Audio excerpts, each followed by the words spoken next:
Hello, Namibia. Thank you so much for joining us here on this platform as we engage the Minister of Works and Transport, Veikko Nekundi. We will be having an all-encompassing conversation on some of the most closely watched developments. The Minister will be responding to key issues affecting our economy and the country at large. A very good afternoon to you, Honorable Minister. Thanks so much for joining us. We're almost a year into it, and we just want to find out how much would you rate your tenure as the Minister of Works and Transport thus far? Well, thank you very much once more for reaching out to me and to the Minister of Works and Transport and the government in general. We always appreciate this. I always been saying that we must engage our communities, and we can only engage effectively if we are doing so through the right channels and the media instruments are the paramount informers of our people. We always appreciate it. It's a bit of a challenge, one to do a self-rating. I think, to be fair, I will leave it to the people of Namibia because I'm accountable to them. They must be able to judge how I've been performing. The President of the Republic, who have appointed us and me, have made public what is the expected performance of each minister. And at a number of times, we have also informed the people of Namibia what is those targets that we want to reach, and the generality that the people of Namibia will also have a general appreciation of what each minister must deliver on a particular time frame. So I believe I've been pushing and delivering for the purpose I was appointed to the minister, but for the actual rating, I would like to sincerity, respect to the population of India to do that rating, including you to do the rating. I will accept any outcome to that regard. If it's a role, it tells me I must do more. If it's more, I will then say, look, I must keep what I'm doing and just increase it. What is the toughest decision you've made so far as your ministerial?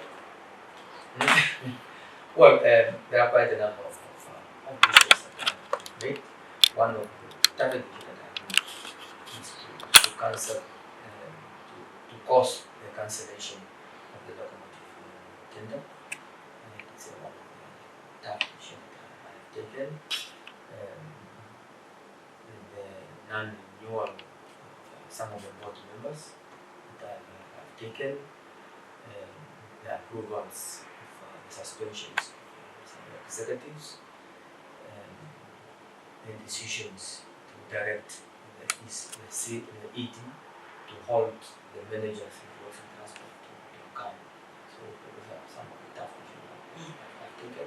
Minister, regarding the NAMPORT board fees matter and related developments, Minister, if you can just clarify the exact reason why you decided to block the additional board sitting fees requested by the board of NAMPORT. Well, thank you very much.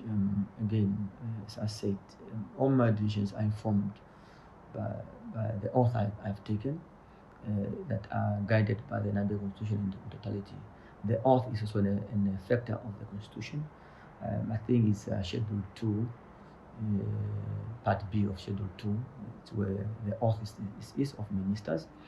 And my decisions are informed primarily by Article 18 of the Namibian Constitution, read together with Article 40 and 41 of the Namibian Constitutions. Those are the paramount instruments that guide my decisions. Now, as a minister, you must take due regard that whenever decision is taken, it's not out from a thumbs up, but informed by a number of legislations. Now, as boards of enterprises, there are two streams of fees that we pay to the boards.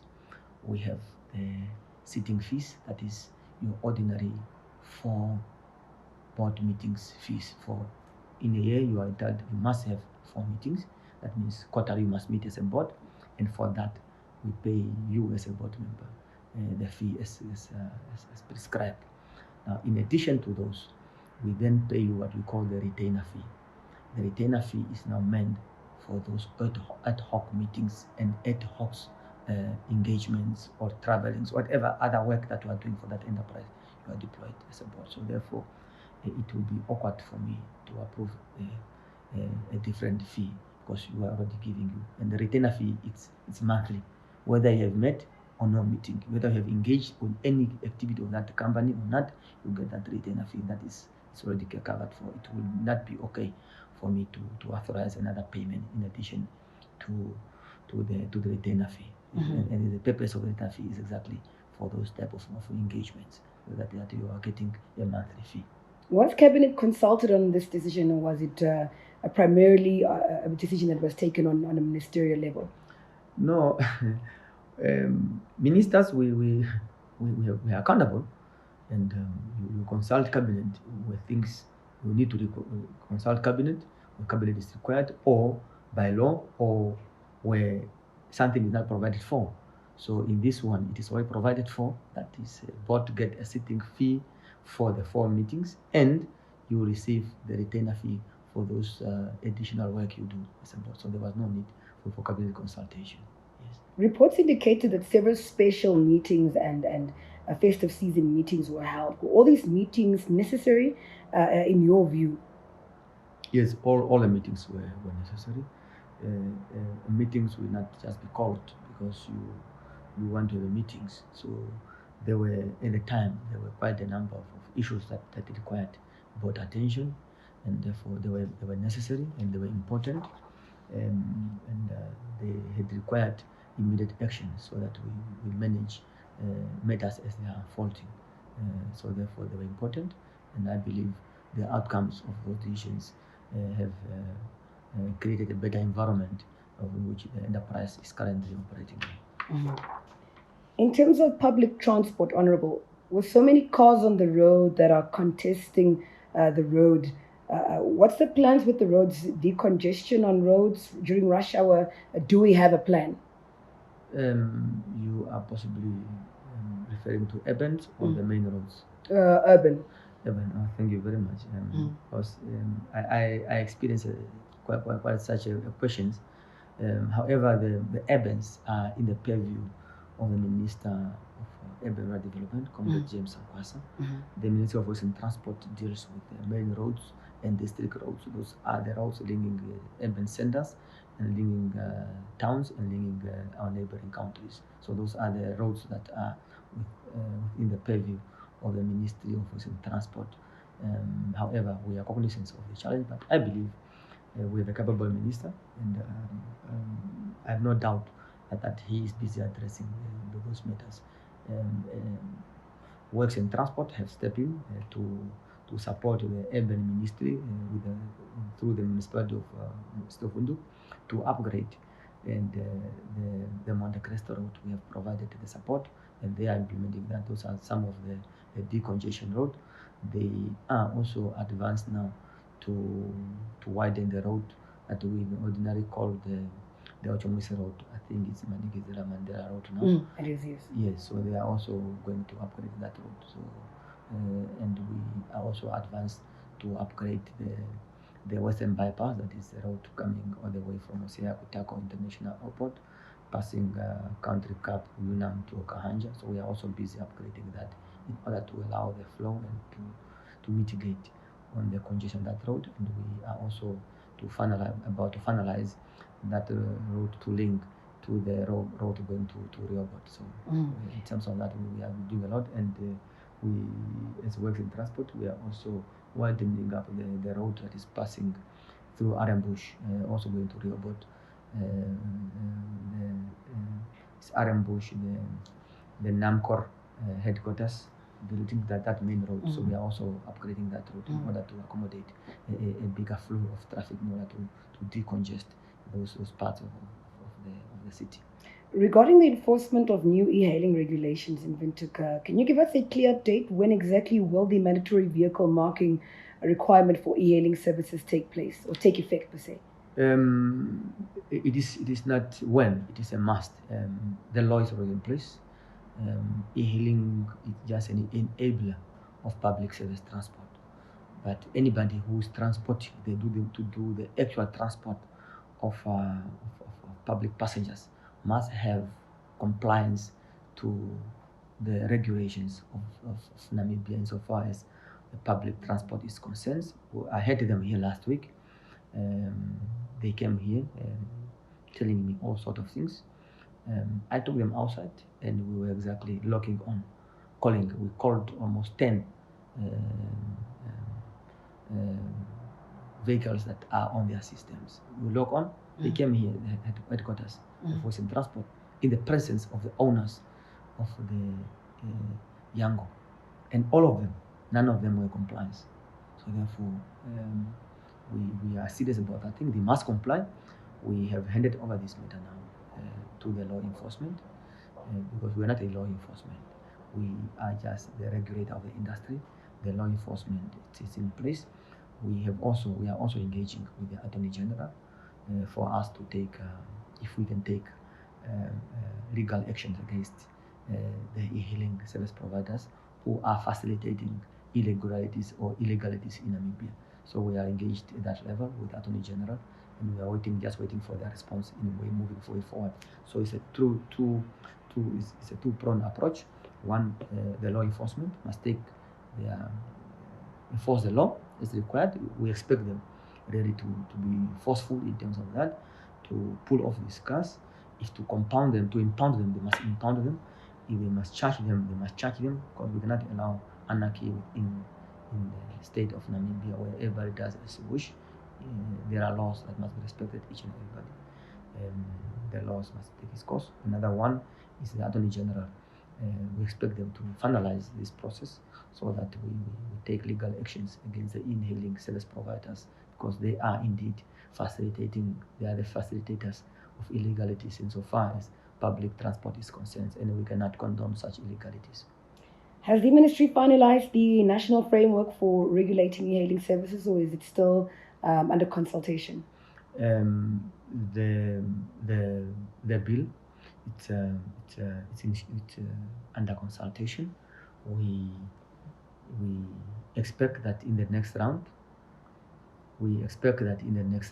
of the next Cabinet Committee on Legislation, if there's space, that this bill will also be tabled at the Cabinet Committee on Legislation in order to finalize the bill and table it in the National Assembly.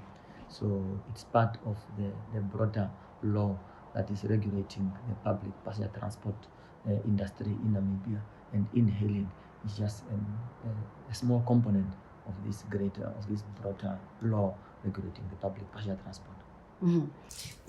How many drivers or platforms have been found non-compliant so far? We have established that Yango is not complying at all, but the colleagues are still on the ground. We are still looking at InDrive. We are looking at LEFA. My team is busy also doing that analysis, and they will report to me during the course of this month of March. You had mentioned that you had given over, for those that are non-compliant, you've handed over or given that responsibility then to the police to take it forward. What penalties will platforms face if they continue operating with unlicensed or unregistered drivers? Well, that is it's currently the in-hailing. There's no law that is governing in-hailing. So what the law enforcement will be dealing with, to my knowledge, is to deal with the operators who are operating illegally. The law is in place that if you are found operating transporting passengers illegally, the law make provisions on the penalties, what the law can do, including the impounding of the cars. This law enforcement agency can do that, insofar as the platform, the Yango or the e-hailing, if they are facilitating illegalities, that is outside my scope as a Minister of Works and Transport. That is in the hands of the law enforcement agency, the Namibian police. We have to deal with that, possibly together with the BIPA. If BIPA have any powers to do with an organization registered with them, and they are facilitating illegalities.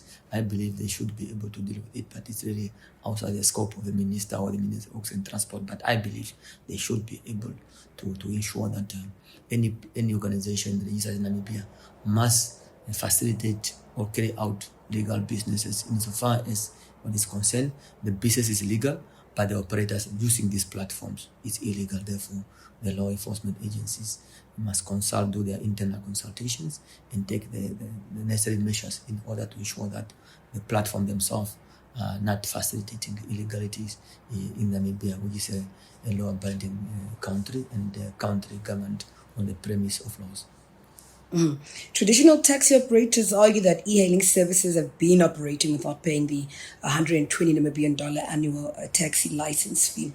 Will e-hailing drivers now be required to pay the same licensing fees? Those are exactly what I'm saying, illegalities. Because the moment you become legal business operator, you must pay that. So those are some of the issues that are ascribing to them being illegal, because they do not have the necessary documents that makes them to operate. And for you to obtain those documents, there are certain fees that you must pay, and they must conform to them, including the PDPs that the driver must have. The vehicles must be certain marks on them, and all these issues.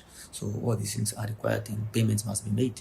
So currently, in fact, they are using the roads illegally at the expense or at the detrimental of those that are paying for the service they are providing to the communities. So they are, in fact, their profit, it is illegal profit, because they ought to deduct that in order to cater for the costs associated with the operations of that industry. So therefore, they are making illegal profit. The last time we also spoke, Honourable, we were under the understanding that the Ministry, alongside the National Road Safety Council, as well as MVA Fund, had been tasked with identifying high-risk areas. There's been tasked to conduct analysis and oversee procurement and installation with phased implementation expected over the coming months. This was now towards festive time. To give us an update on the implementation and timelines, can you maybe give us a progress report on the implementation so far? No, thank you very much. Very good question. Insofar as the study to identify the hotspots and blind spots, that task was completed successfully. We thank the colleagues who have been tasked with this, so it's completed. They are now moving into the next phase. The next phase is now to look at the technologies to employ at these hotspots and blind spots. So that is now the next phase which we are engaged on. The dash cams, we have installed dash cams in a number of cars in the law enforcement vehicles to monitor the reckless driving on our roads. We have done that. Our first phase is completed.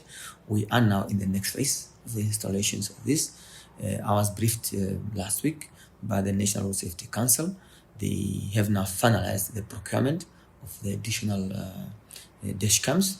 That is 112 dash cams, of which 50 will be to the non-pole traffic vehicles, 50, 60 into the ambulances, and 2 with the National Road Safety Council vehicles. So in total 112. We are done now with the procurement. I'm briefed that the next phase is now the delivery of the dash cams and subsequently the installations, and then the vehicles will be on the road, and we will then receive regular data on the reckless drivers, and we take the appropriate measures in order to cap once more road accidents. Our primary responsibility is to ensure that we have zero road accidents as a result of reckless driving on our national road. We cannot continue to have deaths and injuries on our road because of human behaviors. So but that is the essence why we are pushing to ensure that we have all this technology deployed both on the roads and on the vehicles that will be deployed on the road to patrol in order to mitigate on reckless drivers. You had also indicated that the domestic animal reflectors would be installed first. There's so much confusion about it. People had questions as to, is it every animal in the country? Is it just donkeys? Is it just cows? So how was this program implemented, and which regions did it begin? Yeah, no, thank you very much. We really work with the statistics. We don't thumbsuck data. All these things are data that are available, well analyzed, and they give you a conclusion. Now, the conclusion that we have drawn is that we, out of the 14 regions, the top 3 regions that were the highest number of road accidents, crashes between domestic animals and the vehicles, it's Umsati, Oshana, and Commerce. And they are the lost to economic loss on these 3 regions alone, it's around, I think, 70 million or so economic loss. So it's quite a lot, and people are losing their lives. So as a result, we then defined that possibly we need, let's roll out, because these accidents are primarily happening at night. So as a result, we have done our research, and we have discovered that what is called animal reflectors. It can be ear tags, or it can be collars, or any marks. There is also paint that you can paint on animals in order to give reflectors. So this, at the phase where we are now, is what we call a trial. We are doing a pilot. On the domestic animals, and with domestic animals, primarily at the moment, we are doing on donkeys and cows. We are doing it on 2 types of animals, the donkeys and the cows, and we are doing this pilot in Musati, Oshana, and the Commerce. We have distributed these materials, reflectors, both the ear tags and the collars. We have given them to the chairpersons of these 2 regions, and they are placing them on these animals. By the end of June into July, we should then do the analysis of the pilot in these 3 regions, insofar as the reflectors are concerned. And based on the findings after the trial have run, we will then be able to determine that our objective is really to have in all domestic animals, so far as cows, horses, donkeys, sheep, and goats. Those are the primary 4 types of animal that we want to do. And our objective is that once we found then that it is feasible, it is saving our people's lives, it is saving our economy, it's saving our assets, those are our cars, we would then engage with the Minister of Agriculture and the agency they're concerned, so that we make it a provision that possibly the ear tags that is currently being supplied through the Minister of Agriculture, that they become reflective materials. And then that is one of them. That means if you have your sheep, they already have ear tags, isn't it? So instead of having the current ear tags, they just become reflective materials. So that is the thing that we are looking at. We are also exploring, as we are amending these laws. We are busy amending a number of laws. We also want to have a provision in the law where we are saying, if you are on the road at night, and if your animal is bumped at night and it does not have a reflector, then you must bear the cost of the vehicle. And if the vehicle bumped an animal but have a reflector, then the owner of the car must pay for the animal that was bumped. Things like that. So those are the measures that we are trying to put in place. However, this is at an infant stage. We will still engage with the communities and the lawmakers who must pass this very important legislation. But in a nutshell, that is our drive, because our primary objective is to save the lives, to save the assets, and to save the economy of Namibia, because accidents on our roads have a negative impact on those 3 elements: our assets, our cars and animals, the lives of our peoples, and the economic, and they are all negatively impacted just by a crash between an animal and a vehicle. A budget of 5 million then was earmarked for the reflectors. Was this allocation sufficient to cover the intended pilot phase of the implementation stage? Yeah, we believe that it was adequate in view that the 25 million give us 20,000 reflective materials, 10,000 ear tags, and 10,000 collars, so reflective collars. So therefore, for a pilot, they are sufficient. It gives a sufficient number, because remember, we are dividing 10,000 into 3 regions, so it's quite a good number for a pilot, and it will give us a good result on which reliability it's guaranteed, or somehow the probability of that outcome it's very high. Regarding the blind spot technologies, was the cost implications be finalized, and how will they be funded? I know you mentioned earlier on that you had inserted dash cams into the traffic officers' cars, but now in terms of the blind spots that cause accidents, how then will that operate? Will you place cameras around those areas, or what is the actual plan around them? Yes, at both blind spots and hotspots. And hotspots. Yes, we will be putting up live streaming cameras.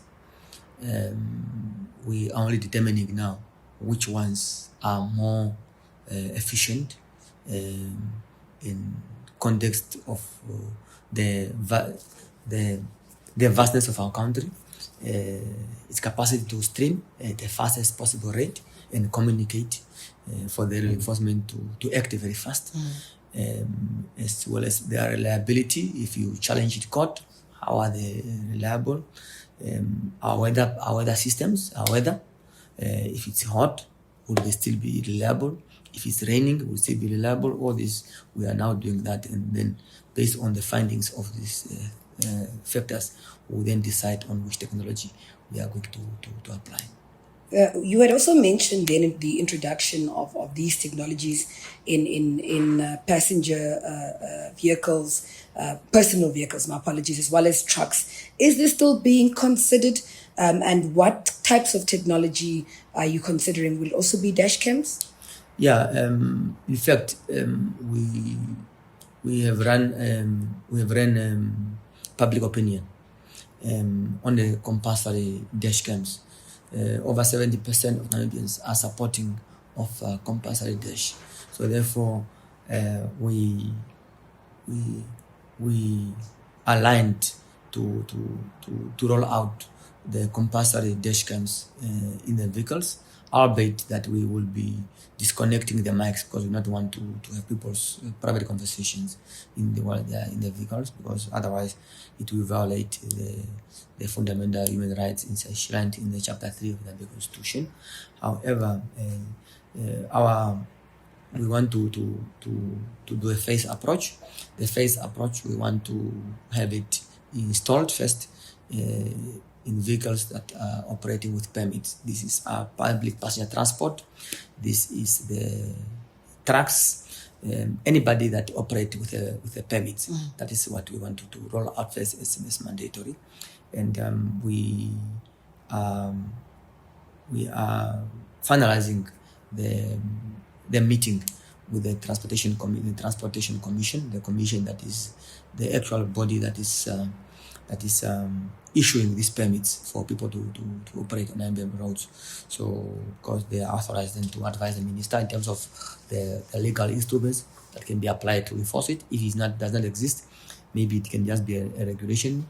If it's not a regulation, what law and how do we amend the law to enforce, to ensure that then with this mandatory is then applied in Namibia. So, but we are serious about it, and we are driving this initiative in order to, once more, our primary objective is to save the lives of our people, to save our economy, and to save our assets owners of the vehicles, and this very important enablers of people to move from one place to one. But in a nutshell, we are committed, and we are just now checking against the legal instruments. In the absence, we then need to put up ones as a matter of priority. If they are in, how do we go about it in the most expedient manner? Honorable Minister, as the upcoming Swapo Congress approaches, there has been growing interest around potential candidates, and you've been linked to the position of the Secretary General. Will you vie for that? Thank you very much. I really believe that Swapo is now an organization established in the 19th of April 1960. That means by now it could be receiving old age pension. So therefore that means it's really matured and have accumulated a lot of wisdom. The issue of the Swapo Congress, yes, is coming up. I assure you, as I'm here now, that I am not going to stand for the Secretary General of the party. I'm not going to stand for top 4 positions. I'm not in that. So therefore, we expect the Politburo, that is a primary body, to start with the nomination. That they are going to do that, and are going to support the outcome of the Politburo nomination, and subsequently to be taken to the Central Committee, which will also do what is expected from them in terms of the Swapo Party Constitution, and I going to support the outcome of the Central Committee of Swapo. And you say you support the outcome of the nomination. Yes. So if you are nominated, does that mean maybe you have a rethink?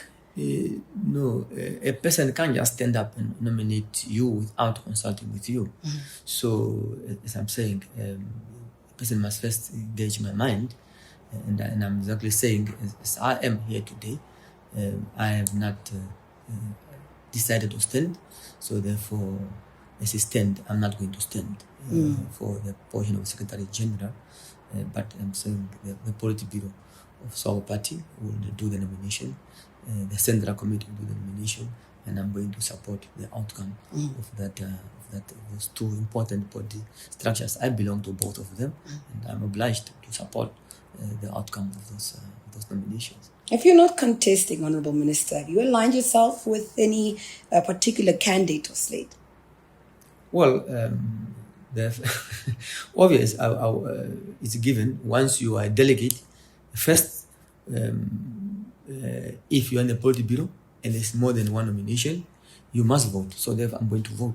If you're in the Central Committee and there's more nomination than the required, you must vote. So I'm going to vote. If you are delegate to the Congress, which I will become not a delegate because I'm going to convene the Congress, be part of the CC, I'm going to vote. So therefore, I'm going to support the candidate. It's a right of a member in terms of our party. Is enshrined in Article 10 of the party constitution. So I have that right to vote. So when I'm going to vote the candidate, so I'm going to support the candidate. So I cannot sit here naive that I'm going to support. No, I will not betray the Swapo constitution. So there has been a speculation around support for certain individuals, Honorable Minister. Will you be supporting Elia Angurare perhaps? Should he be nominated? No, I do not want to start speculating on people. Comrade Angurare, me and him speaks, I think, on a daily basis. We speak on a daily basis. He have not told me that he's interested. So me and him are open to each other. We speak many things, private, government, Swapo, everything we speak. So even our historical youth league, we laugh about it and talk about a lot of time about it. So he have not come to me. So once, if he is ready, he will engage with me, and the 2 of us are open to each other. So I do not want to be a career of speculations. So, what qualities would you or do you believe are important for those who will be elected into the top leadership positions? Yeah, well, you have asked me about the alignment of candidates. I can guarantee you now that I will support the candidate of the President, Netumbo Nekundi, as our President of Swapo Party. I will not compromise on that. I will support her. I believe in that continuity. She's in this term that she's finishing the term, and come to Politburo, Central Committee in the Congress. So I will not compromise as Nekundi. That one, you are assured about that one. She's in the position, and I'm going to support her candidature. The rest, nobody have come to me, so I not want to speculate people's. So I'm hearing the rumors, but rumors are rumors. I don't want to fall into the trap of rumors. No, human beings create rumors. No, I'm not one of those that like to authenticate and carry rumors. But what I can guarantee you is I'm going to support the candidate. If it's one, I have no choice. If it's two, I will then look at the characters of people. I'll look at many things. Look at the character of people, their history in the party. I will look at their ability to make decisions in the best interest of the party and the countries, and many other things. That I also look at the demographic nature of Namibia. We are from Karas to Musati, Zambezi to Kunene, Maheke to Erongo. All these Swapo have a movement. It's a movement that belongs to all these. My support also being formed on the character, demographic character of Swapo as an organization. So therefore, for now, my only assured vote and support is for the president. The rest, I will look at the demographic nature of Namibia as a whole. But that one, I assure you about it. So there's no two about it. And again, be assured, if current SG want to stand, she have my support. If the current DSG want to support, she have my support. I haven't saw anything wrong in them. They have my support. Yes. After your tenure here as a minister, where do we see Veikko Nekundi next? You will see Nekundi Oshizutuma village. So I'll be at the village very soon. You're not considering taking, perhaps, should you be asked to oath to be a minister or ambassador, etc. Will we see you perhaps taking office again, or will this be your last straw? I have not discussed that with my family yet. I have not discussed that with the party yet. That president, the SG, deputy SG, maybe Politburo. So I take Swapo Party very serious. It's an organization where I've grown in at a very young age, not even young, maybe below young age. I was already active in the politics of Swapo. So therefore, I can't make any pronouncement of my future without consulting my elders. There are quite a number of elders. The president is around. President Bumba is around. President Pohamba is around. Comrade Benamaviras are around. So these are elders that you must also consult before you make decisions. So far as the party is concerned, you can't just make up a decision and say, this is me. No, I don't think it's the right culture. We must have respect to the elders. They have built this organization for many years. They've seen many, and they understand what it takes to keep Swapo together, to keep Swapo strong, and to keep Swapo moving. So therefore, I believe that the reason they are still around is by the grace of God, in order for them to provide wisdom to us who are still younger. Not young, but younger. So therefore, I can't make any pronouncement before I engage with my elders. I believe in that. I think for me it's very much important. Yes, and there is Swapo in the parliament with our chief whip.